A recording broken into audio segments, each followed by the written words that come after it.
ఆశ్చర్యకరమైన బైబిల్ పాఠంగా ఇర్మియా గ్రంథం 51వ అధ్యాయము 1 నుండి 32వ వచనం మట్టుకు చదువుకుందాము.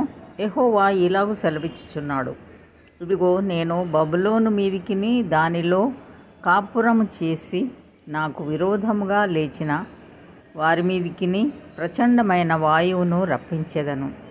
అన్య దేశస్థులను బబులోనునకు పంపుచున్నాను. వారు ఆ దేశమును తూర్పార పట్టి దాని వట్టిదిగా చేయుదురు.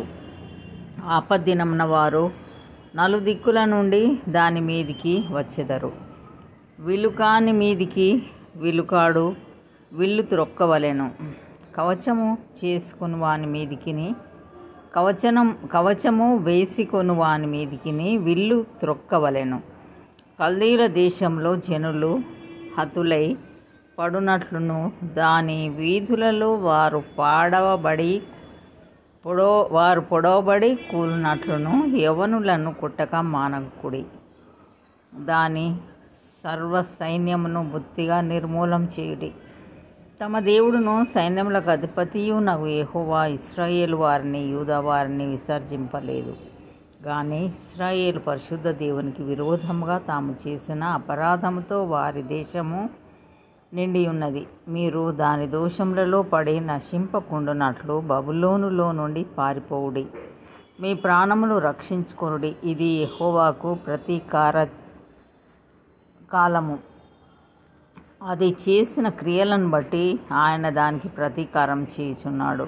బబులోను యెహోవా చేతిలో సర్వభూమికి మత్తు కలిగించు బంగారు పాత్రయే ఉండెను.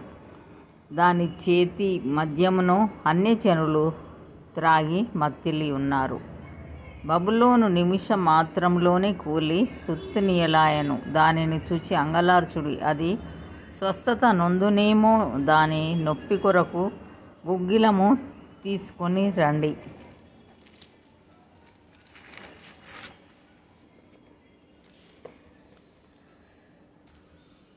మనము బబులోనును స్వస్థపరచగోరితిమి, అయితే అది స్వస్థత నొందలేదు. దాన్ని విడిచిపెట్టుడి. మన దేశములకు వెళుదము రండి. దాని శిక్ష ఆకాశమంత ఎత్తుగా సాగుచున్నది. అది మేఘములంతా ఉన్నతముగా ఎక్కుచున్నది. యెహోవా మన న్యాయమును రుజువు పరచుచున్నాడు. రండి, సియోనులో మన దేవుడైన యెహోవా చేసిన పని మనము వివరించుదము.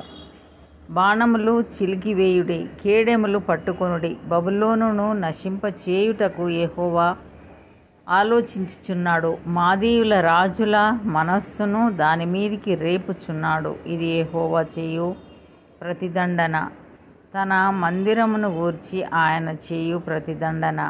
బబులోను ప్రాకారముల మీద పడుటకై ధ్వజము నిలవబెట్టుడి.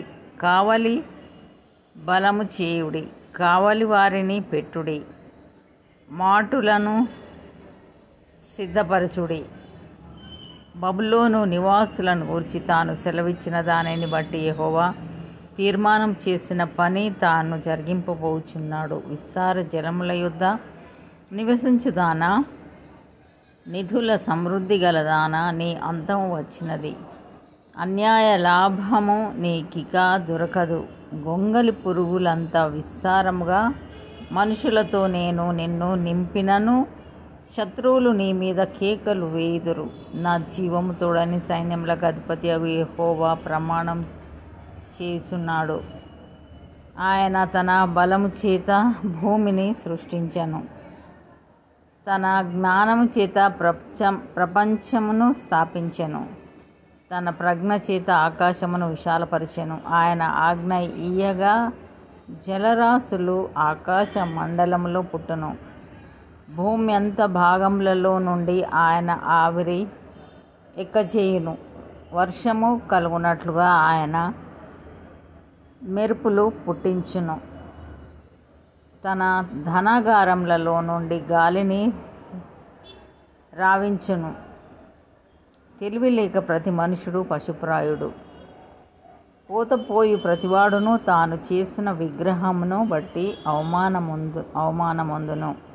అతడు పోత పోసినది మాయారూపము, దానిలో ప్రాణమేమీ లేదు.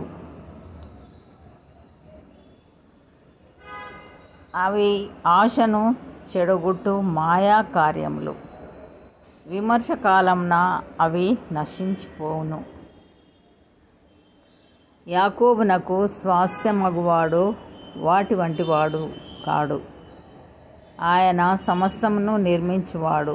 ఇశ్రాయేలు ఆయనకు స్వాస్థ్యముగానున్న గోత్రము. సైన్యములకు అధిపతి యెహోవా అని ఆయనకు పేరు.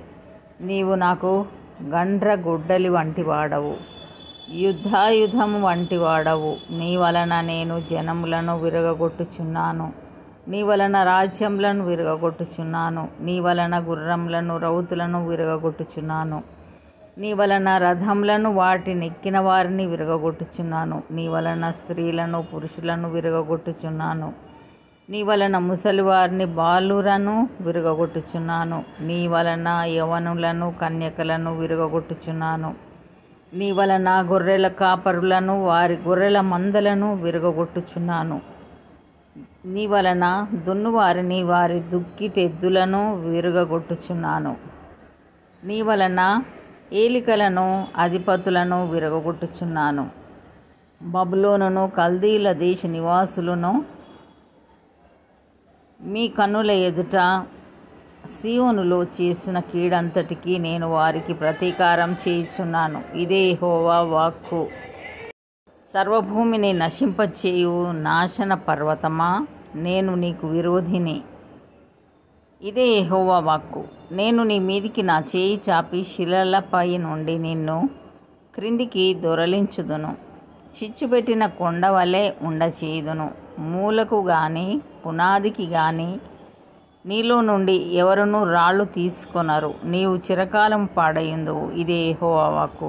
దేశంలో ధ్వజముల నెత్తుడి, జనములలో బాకానాదం చేయుడి. దాని మీదికి పోవుటకై జనములను ప్రతిష్ఠించుడి. దాని మీద పడుటకై అరారాతు, మిన్నీ, అష్కనజు అను రాజ్యములను పిలిపించుడి.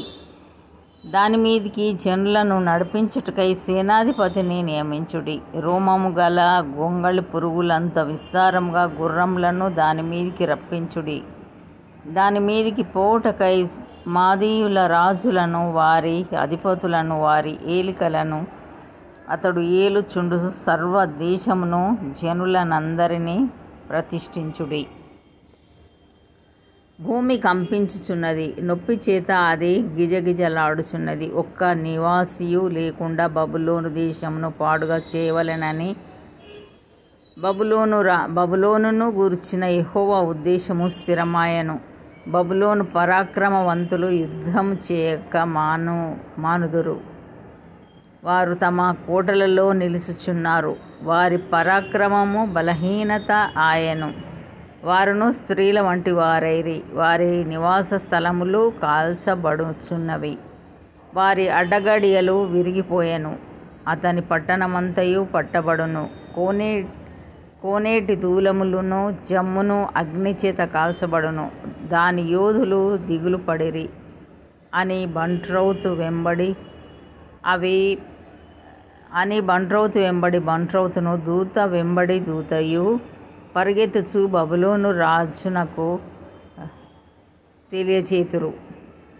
దాని రేవులు శత్రు వశమాయెను. ఇంతటితో ఈ దినం కొరకైన బైబిల్ పాఠము సరి.